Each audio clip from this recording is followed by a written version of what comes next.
Box 13, with the star of Paramount Pictures, Alan Ladd, as Dan Holliday.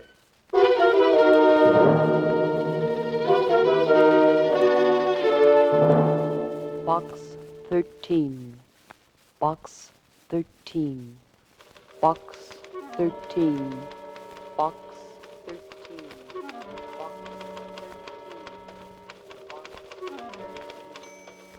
Holliday, why did you ever leave a soft job as a reporter to become a freelance writer?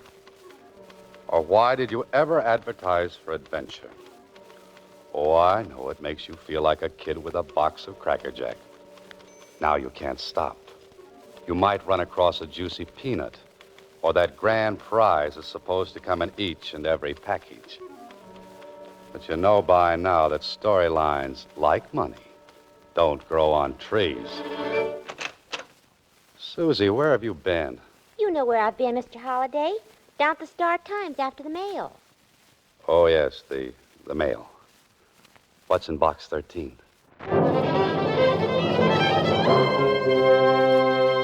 Box 13, starring Alan Ladd as Dan Holliday.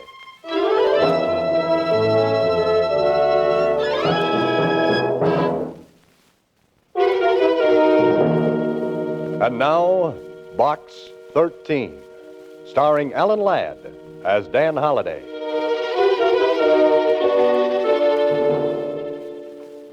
Box 13. I wish I'd never rented the thing. Wish I'd never even thought of it. Mr. Holliday, you're early this morning.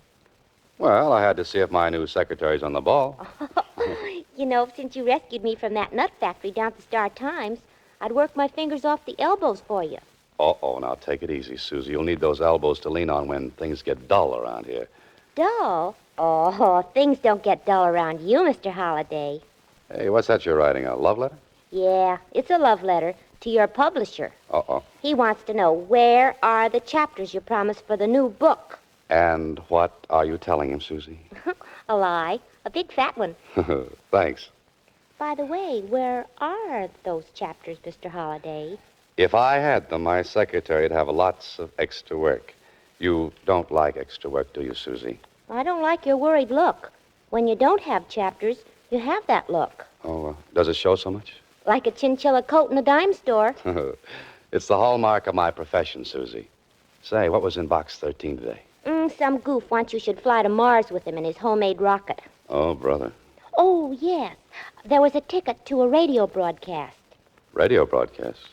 Silky Soap presents Time for Drama, starring Jean Blake, 8 p.m. Federal Broadcasting Studios.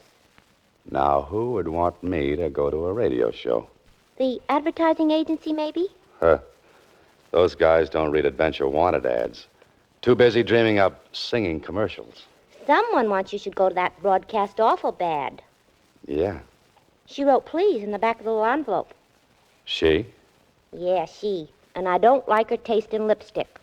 The one she wrote this with is the color of blood.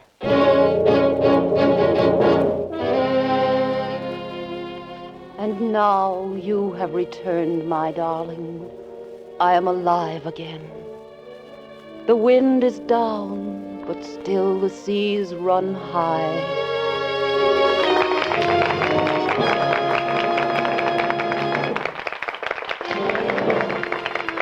Time for Drama has presented The Wind is Down, starring Jean Blake. In the cast were Robert Baylor as John, Agnes Sloan as grandmother, and Marvin Masterson as the butler. This is FBC, the Federal Broadcasting Company.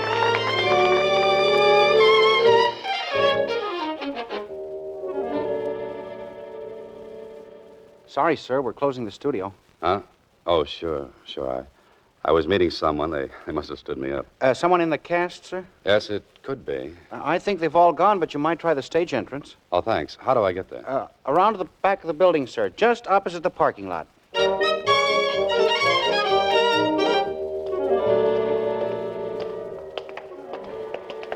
Oh, you blithering idiot. Watch where you're going. Sorry, I didn't see you coming around the corner. You autograph hounds always clutter up the entrance. For that, I'll not give you mine. Step aside there. Oh, don't mind him, son. He's just an old ham. A has-been. Oh, that's a heavy hunk of ham. Who is he, Pop? Name's Marvin Masterson. Not the Marvin Masterson. Yep. He's washed up in pictures. Through on the stage, too. Does bits on the air now. Say, didn't I see him play a butler on Time for Drama tonight? Yep. How the mighty have fallen. Say, Pop, you read that like an actor. Was one once. Oh, nothing like Masterson, of course. And I can appreciate how he must feel. Well, someone else did too when he said, "Fame, it is the flower of a day that dies when the next sun rises." Well, you an actor, too, son? No, writer. Name wouldn't be Dan Holliday, would it? Yes, why? Got a message for you. From whom? Don't know. Found this note on my desk. If Mr. Dan Holliday comes around, ask him to go to the Mayfair restaurant. Hey, what is this? I'm getting passed around like a collection plate. And when you catch up to her, give her a pencil. That lipstick smeared up my call sheet.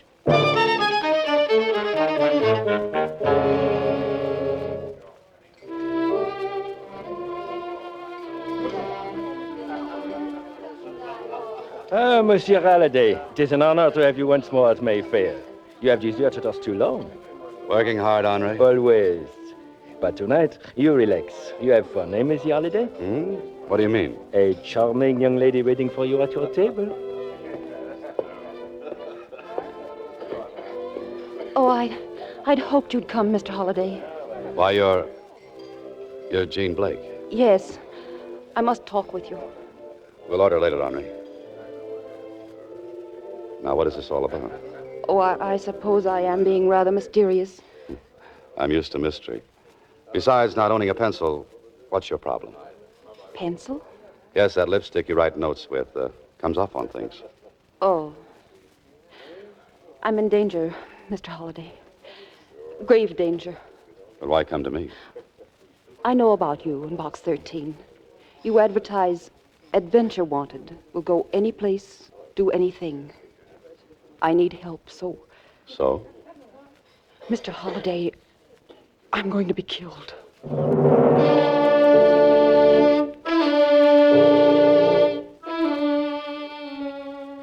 I'll do anything you ask, but you must help me. You must. Oh, now, look, Miss Blake, I'm a writer, not a detective. Pardon, Monsieur Halliday. Yes, Henri? There's a call for you. May I plug in the phone? A call? Oh, sure. Excuse me, please. Hello? You're engaged in an interesting adventure tonight. Aren't you, Mr. Holliday? You must be psychic. Who's this? If seeing into your future is being psychic, I suppose I am. You see, when I ring off, I know you will tell that beautiful young woman sitting next to you that you can't help her. Oh? Surprised? Yeah, a little. What makes you so sure? If you don't send her away, you won't be able to help her. Or anyone else. That I don't see. Something else you don't see is a gun. It's aimed precisely between your eyes. No, don't look around. You can't see it from there. But an expert marksman can see you, however. Every move. You're in this restaurant? Interesting situation, isn't it? Hundreds of people around you, and you don't know which one you're speaking with. Or which will shoot you if you don't do what you're told. Get rid of that girl, Holliday. Now.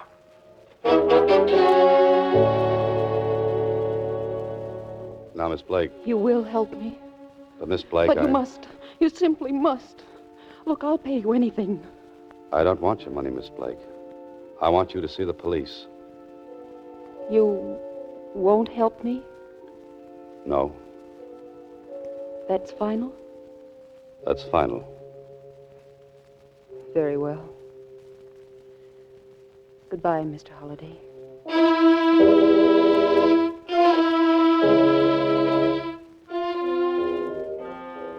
Well, nice going, Holiday. A young woman in distress pleads for help, and what do? Send her out into the night alone. But you had to do it, so that that madman on the phone wouldn't hurt somebody.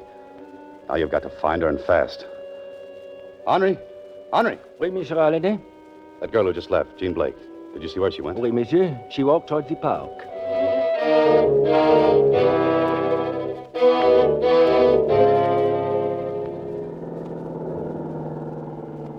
Well, this is the park, but no Jean Blake. Oh, there she is. Miss Blake! Miss Blake, wait! It's all right, Miss Blake. It's Dan Holliday. Oh, but I thought... No time for thinking. Get in my car quickly.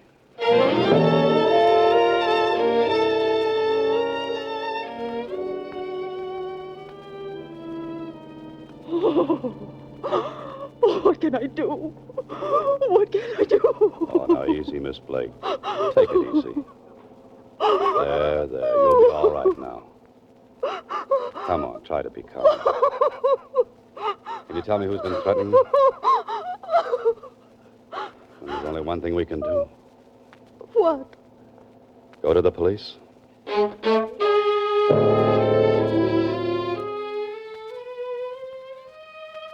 You can relax now, Holiday. You're off that hook. The Blake gal's probably back home, and you can bet they put a cop to stand guard at the door. Sure, Holiday, this would have made a great springboard for a yarn. But you're out of it now. So I'll just forget the whole thing. Anyway, what would you have done for the last chapter? Last chapter. Of course, if you should go back to the Mayfair for lunch tomorrow, you just might run across something interesting.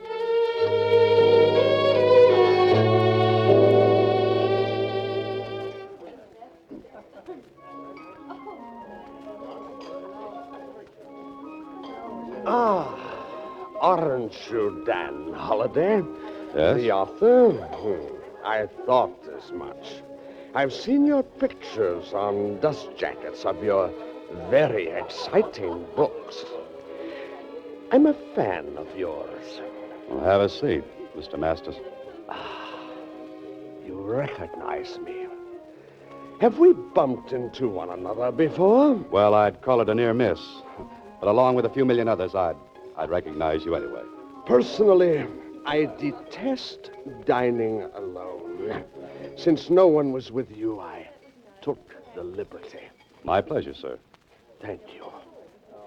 Henri, serve my dinner here. Oui, monsieur. Your voice is very distinctive, Mr. Masterson. Seems I've heard it just recently. Of course. It was on the radio. I have been doing a bit of that, you know. Simply for amusement, of course. Oh, yes. Oh, yes, I saw you on Jean Blake's show last evening. You played the butler. Yes. I asked them not to credit me. Yes, just dabbling with radio. A new medium, you see. Well, I'm sure the name Masterson means a great deal, even to the radio audience. The public soon forgets. I call Monsieur Halliday. The phone is connected. Oh, thank you, Henry. Hello? Hello, Mr. Holliday. It's going to happen. What I told you about. I know it is. If only you could come now. No, don't shoot. Hello? Hello? Good Lord. Holliday, what's wrong? Jean Blake. She's just been murdered.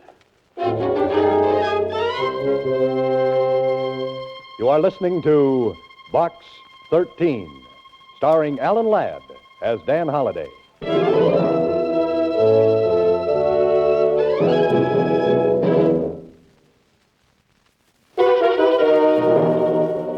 And now, back to Box 13, starring Alan Ladd as Dan Holliday. Well, what a sleuth you turned out to be, Holliday. You sit in on a mutual admiration session with a tired old ham actor. And the gal you're trying to protect gets knocked off.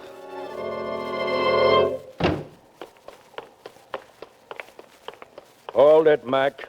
Where do you think you're going? Miss Blake's. Miss Blake ain't seeing nobody. Yeah, that's for sure. She's dead. Dead? Are you crazy, mister? I've been here all the time. Which part of the duplex is hers? Upstairs. But you can't... Come on.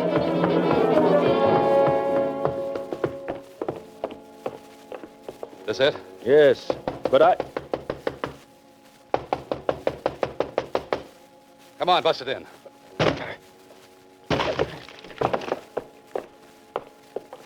See what I mean?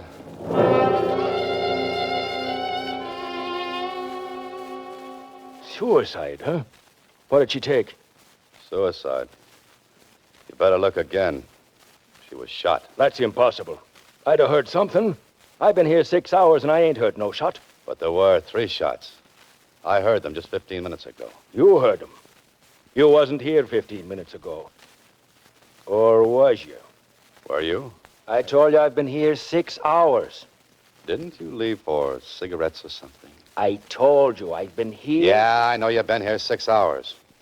But who was around before I got here? No one. That is, nobody but them. Nobody but who? The tenants of the other apartment.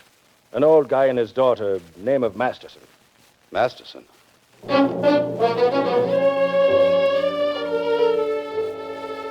Look, Mac, you know too much about this. I'm holding you till I get the inspector down here. Sure, and when you'd phone in, tell headquarters to send along a magician's manual. Huh? You didn't hear any shots. This thing must have been done with mirrors.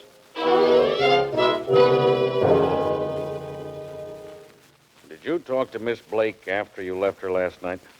No, not till she phoned me this noon, Inspector. At the restaurant. She phoned you at the restaurant this noon. Yeah, that's right. I was having lunch with the guy from downstairs, Marvin Masterson. Well, I got news for you, Holiday. If you talked to anybody, it wasn't Miss Blake. What do you mean? She couldn't have telephoned you. She's been dead over 12 hours.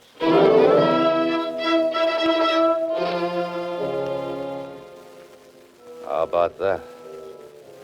Holiday. Holiday, where's that good ear you're supposed to have? Sure, you would swear it was Miss Blake's voice. But she was dead 12 hours before. Look, Holiday, you're trying to find the last chapter. But even you couldn't write this one.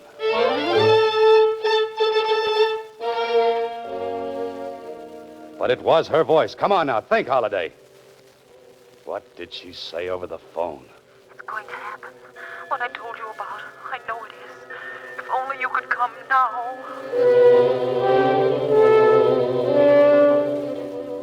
There was something else that came over that wire. Something a good ear would have picked up. If only you could come now. If only you could come now. Think, Holiday, think. What else did you hear over that phone?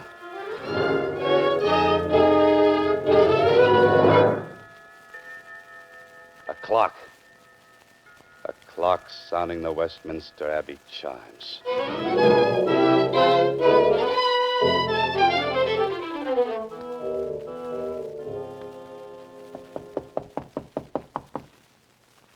Yes, coming.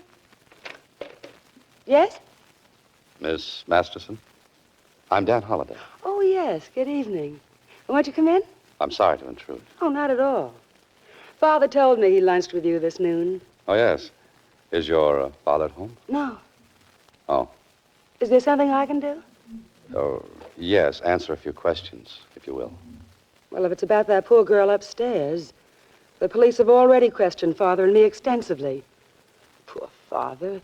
He was so upset he went out to our beach cottage for a few days. I'd like very much to know... Can't you get your information from headquarters? No. Why? You see, I know more than the police do.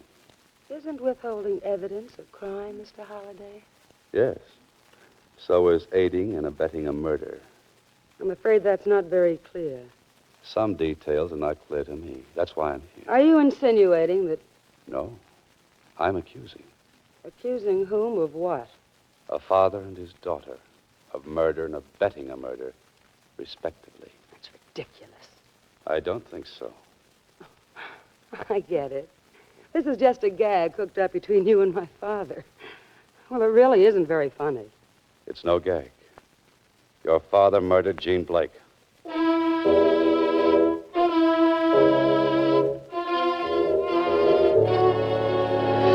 And I believe you helped him, Miss Masterson.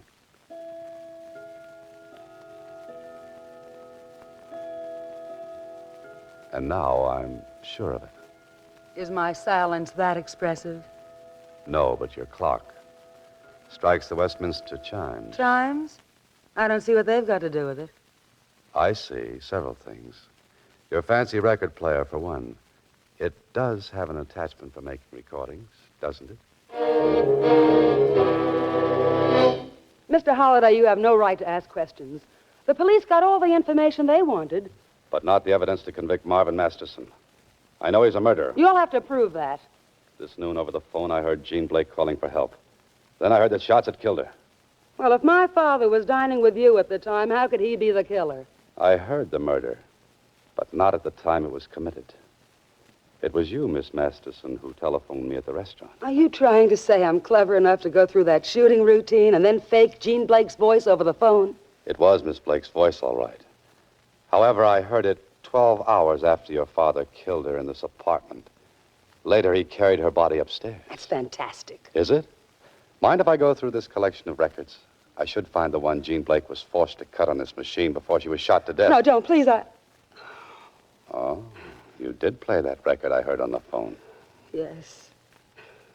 But I thought it was a joke Father was playing on someone. He phoned me a few minutes before and told me what to do. What did you think when you discovered Miss Blake was dead? I was frantic. You see, Father warned me to forget all about the record. He refused to answer any of my questions. Mr. Halliday, my father can't be responsible for this tragedy.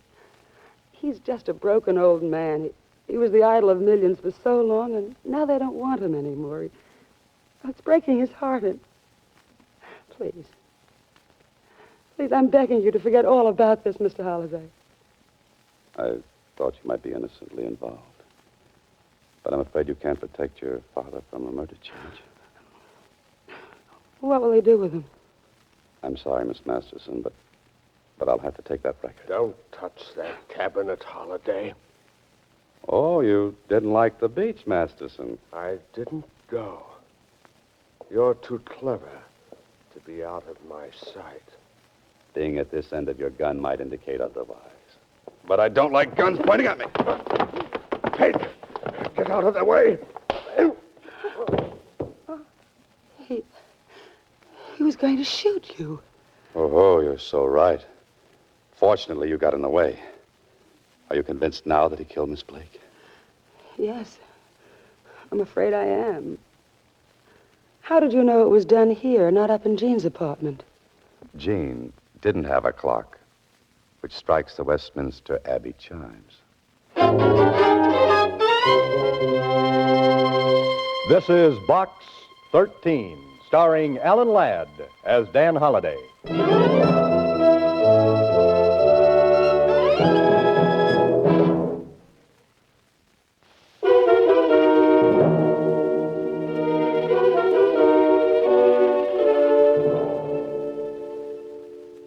What is station high?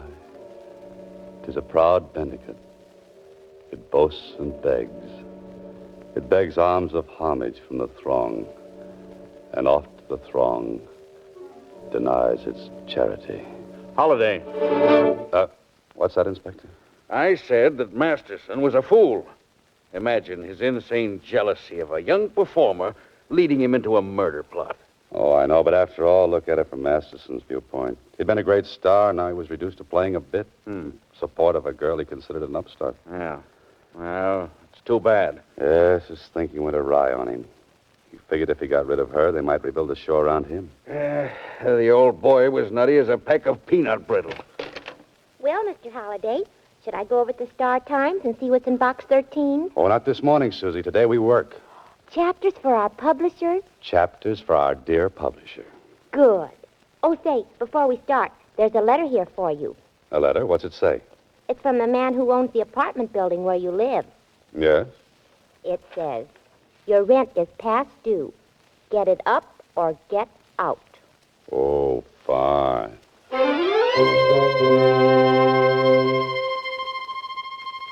Next week, same time, Alan Ladd stars as Dan Holliday in Box 13.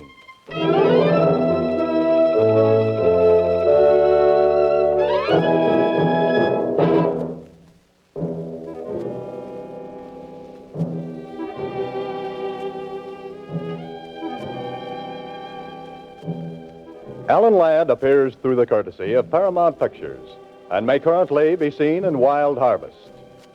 Box 13 is directed by Ted Hediger with an original story by Frank Hart-Tossig. The part of Susie is played by Sylvia Picker. Original music was composed and conducted by Rudy Schrager. This is a Mayfair production.